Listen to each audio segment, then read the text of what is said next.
मनोचिकित्सक नमस्कार। डॉक्टर कलीम अहमद मैं से खास आपका बातचीत। होस्ट डॉक्टर मजहर नकवी। मैं इस वक्त प्रख्यात मनोरोग चिकित्सक डॉक्टर कलीम अहमद खान की क्लिनिक में उपस्थित हूँ और आज हम चर्चा करेंगे जो बच्चे इस वक्त परीक्षा में व्यस्त हैं, तमाम प्रकार की आशंकाओं से वो पीड़ित हैं, उसके क्या कारण हैं और उनका क्या निवारण है, इस पर हम लोगों का आज फोकस रहेगा।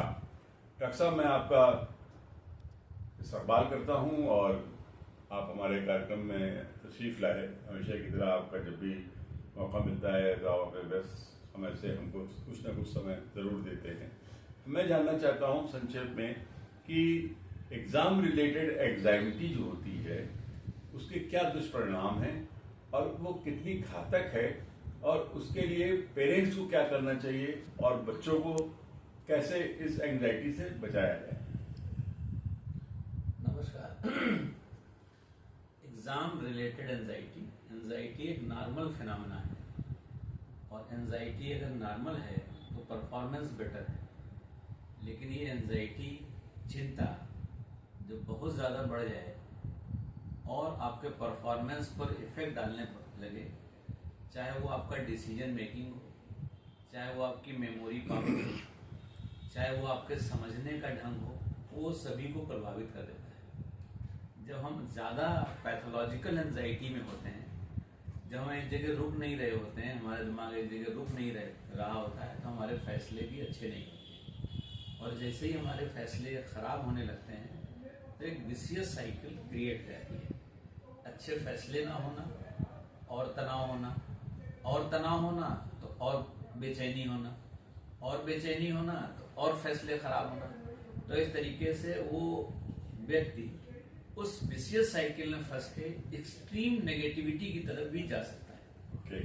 और जिस वजह से आज की डेट में जो बहुत छोटे छोटे बच्चे जिनके रिजल्ट भी नहीं आए होते हैं, वो पहले से ही ये आकलित कर लेते हैं कि हमारा रिजल्ट खराब आएगा।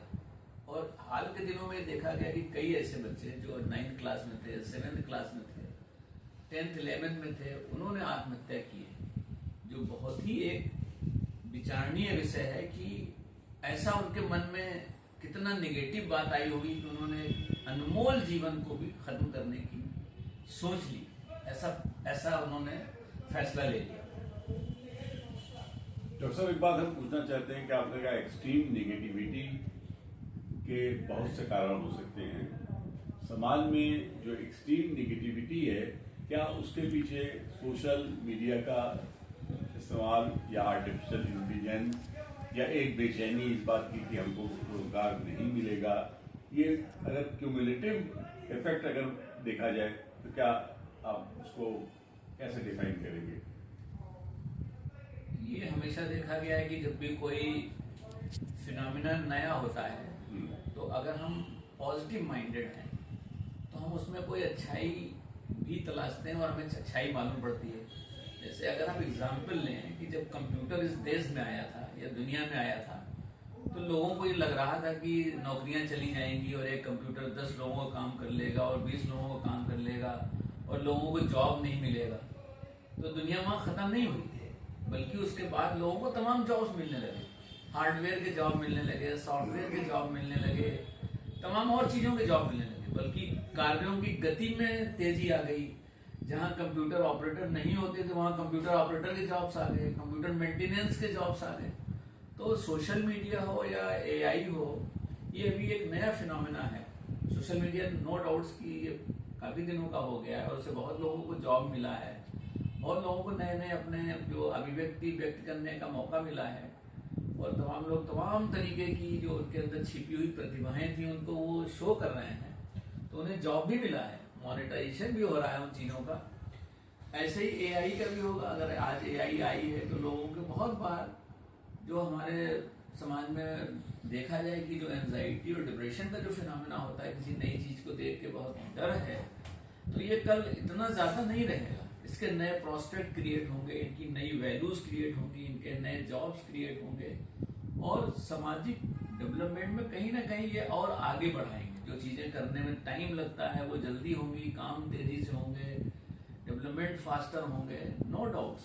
लेकिन जब भी कोई चीज नहीं आएगी तो बहुत से लोग उसको नेगेटिव तरीके से देखेंगे और बहुत से लोग जो उसको पॉजिटिव देख रहे होते हैं वो उसमें अपॉर्चुनिटी क्रिएट कर लेते हैं, अपॉर्चुनिटी बना लेते हैं। मोबाइल आया तो आज हमें लगता है नहीं कि कोई भी गली, कोई भी मार्केट बिना मोबाइल की दुकान के, वहां पर कोई दुकान खुली और किसी आदमी को जॉब ना मिला और एक मोबाइल ने तमाम लोगों को जॉब दे दिया। जब मोबाइल आया था तो लोगों को यही भी डर था कि अब इससे तमाम चीजें लॉस हो जाएंगी, और इसने तमाम नए प्रॉस्पेक्ट लोगों को अपने परफॉर्मेंस में, आज अगर इससे आदमी का जीपीएस कंट्रोल मैकेनिज्म हो रहा है, तमाम चीजें हो रही हैं, तो इससे देखा जाए तो हर नई चीज को पहले लोग एक फियर की तरह देखते हैं, फिर उसमें जब ढल जाते हैं तो उसी के अपॉर्चुनिटीज और फायदे भी आ जाते हैं। अच्छा, हम लौट के फिर अपने जो बेसिक मुद्दा है उस पर आते हैं।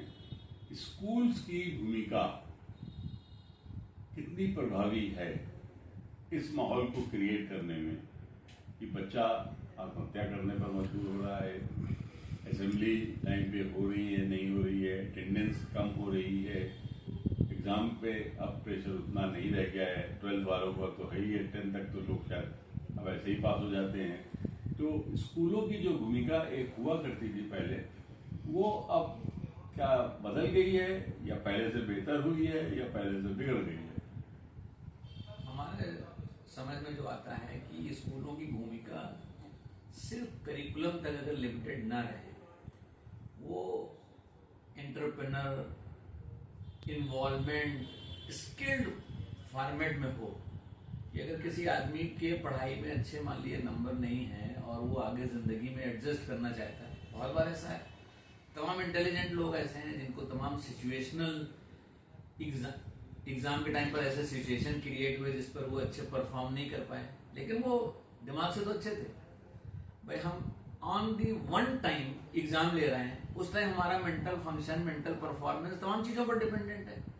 सिर्फ उसी ने अगर आपकी भविष्य तय कर दी और हमारे हार्ड वर्किंग, हमारी नेटवर्किंग, हमारे डिसीजन मेकिंग पावर को उस टाइम पर नहीं जज किया गया तो उसके लिए तो वो खराब हो गए।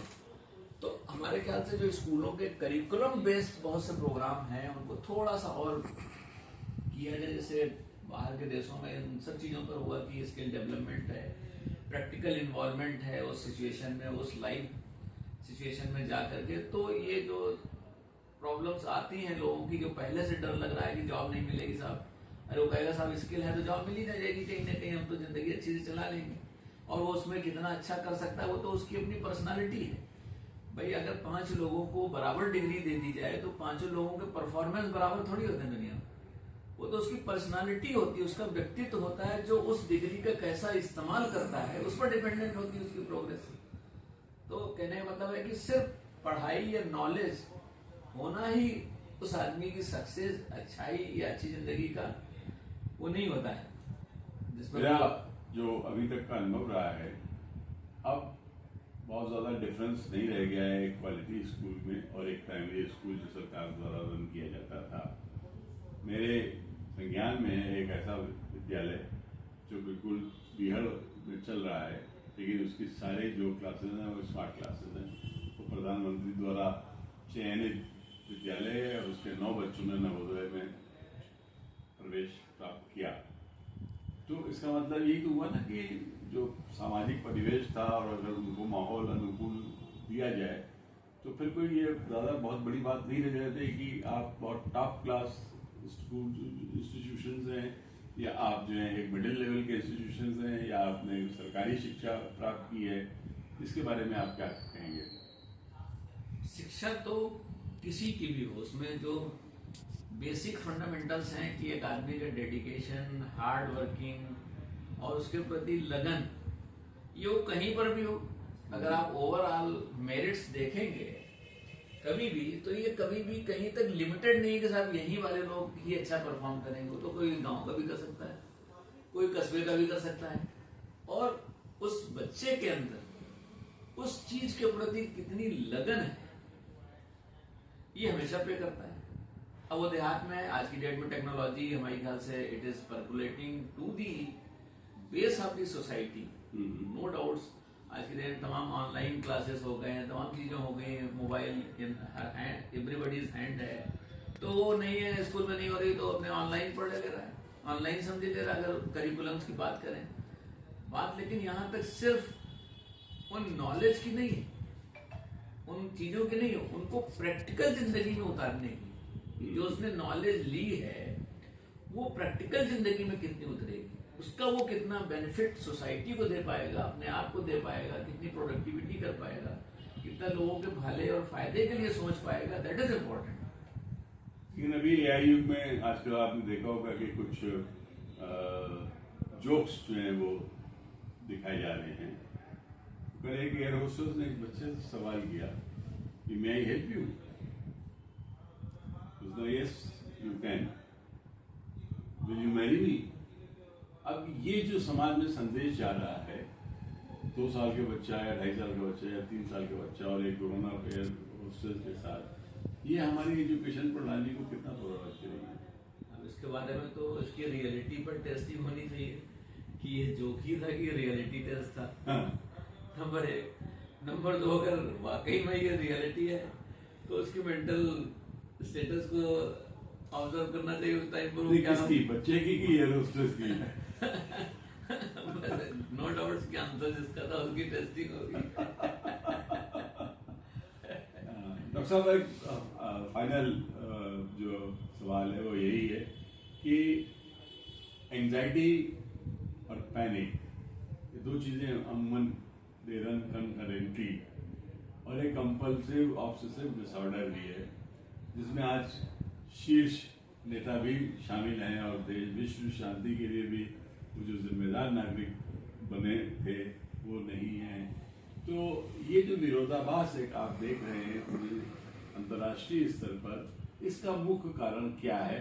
और पर्सनैलिटी की जब बात है तो हम तो ये हमेशा समझते थे कि person plus ability is equal to personality. अब एबिलिटी जो है वो कहाँ चली गई ये नहीं मालूम होता। पर्सन तो अभी है, एबिलिटी इज मिसिंग, इसको कैसे आप डिफाइन करेंगे? जो पर्सन, जो आदमी देख रहा है कि उसका जो हार्डवेयर है वो एज ए पर्सन हो गया। अच्छा। और एबिलिटी उसके सॉफ्टवेयर हैं। अगर उसके अंदर सही से सॉफ्टवेयर नहीं प्रॉपर इंस्टॉल है और उनके फंक्शन प्रॉपर नहीं है तो रिजल्ट भी तो वैसे ही आएंगे। जी जी। तो वो किसी पोजीशन में बैठ गया, अगर रिजल्ट मतलब पर्सनालिटी डिफेक्टिव है तो जितनी बड़ी पोस्ट पे बैठेगा वो वहां पर वैसे ही फैसले लेगा और वो उतना ही खराब या अच्छा करेगा। अगर वो विश्व नेता है तो विश्व को गड़बड़ कर देगा, पर्सनालिटी खराब है। और अगर पर्सनालिटी अच्छी है तो वो अच्छा भी करेगा, लेकिन अगर शांति धर्मगुरु है, शांति भी फैलाएगा। धर्मगुरु है तो डेफिनेटली वो धर्मगुरु, अगर उसकी पर्सनालिटी डिफेक्ट है तो वहां तक उसका पहुंचना ही एक संशय वाली बात है कि वहां तक वो, क्योंकि बिना स्पिरिचुअलिटी के पार्ट के जो हाईएस्ट लेवल ऑफ हेल्थ है, physical, mental, social and spiritual wellbeing, तो अगर स्पिरिचुअलिटी नहीं है तो उसको धर्मगुरु के लेवल पर अप्रोच करना ही मुश्किल है। 4 कंपोनेंट्स हैं, आपने अभी मुझे बताया। उसको बच्चों पे कैसे इंश्योर किया जाए कि वो उसको फॉलो करें? जैसे अभी आपने स्पिरिचुअलिटी है, हैप्पीनेस है, इमोशनल मैच्योरिटी और कॉम्पिटेंस है। हमारे ख्याल से ये जो हेल्थ का कंसेप्ट है, तो सबसे पहले तो हेल्थ प्रोफेशनल्स के दिमाग में ही आना चाहिए और उनको सोसाइटी में डिलीवर होना चाहिए प्रॉपरली, और फिर बच्चों पर जाना चाहिए। अगर मान लो बड़ा ही नहीं जान रहा है या डॉक्टर ही नहीं जान रहा है या हेल्थ प्रोफेशनल ही नहीं जानते हैं कि फिजिकल हेल्थ क्या है, मेंटल हेल्थ क्या है, सोशल हेल्थ क्या है और स्पिरिचुअल हेल्थ क्या है, तो मुझे नहीं लगता है कि हम बच्चों में ये बात इंटर करा सकते। सबसे पहले तो जो जिम्मेदार हैं, जिनके कंधों पर ये जिम्मेदारी दी गई है हेल्थ डिलीवरी की, सबसे पहले उन्हें आना चाहिए और फिर उन जिम्मेदार पढ़े लिखे लोगों तक वो बात डिस्पर्स होनी चाहिए, फिर बच्चों में जानी चाहिए। लेकिन हो उल्टा रहा है। हम चाह रहे हैं बच्चे को सब मालूम हो और हमको कुछ न मालूम हो, हमारा बच्चा बहुत अच्छा बने, तो ये नहीं संभाल।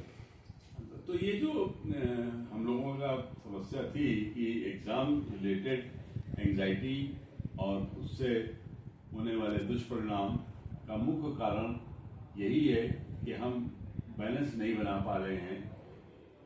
चारों जो क्वेश्चन हैं जिसमें फिजिकल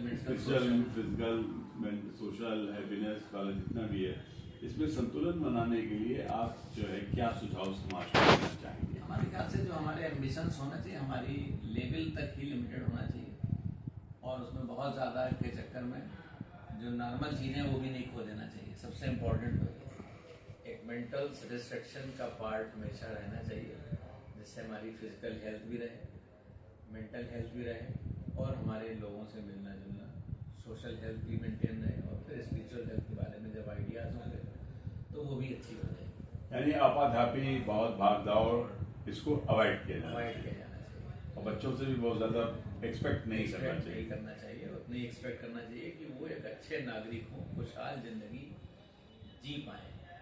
ये ज़रूरी नहीं कि वो टॉप पर बैठे और परेशान और बदहाल जिंदगी जी रहे। बहुत अच्छा संदेश डॉक्टर साहब, thank you very much for your piece of advice. I am really thankful to you for your precious time. इसी के साथ हम आज विदा लेते हैं इस कार्यक्रम में, और शीघ्र फिर किसी ज्वलंत मुद्दे पर बात करने के लिए डॉक्टर साहब की सेवा में हाजिर होंगे। धन्यवाद, नमस्कार, जय हिंद, जय भारत।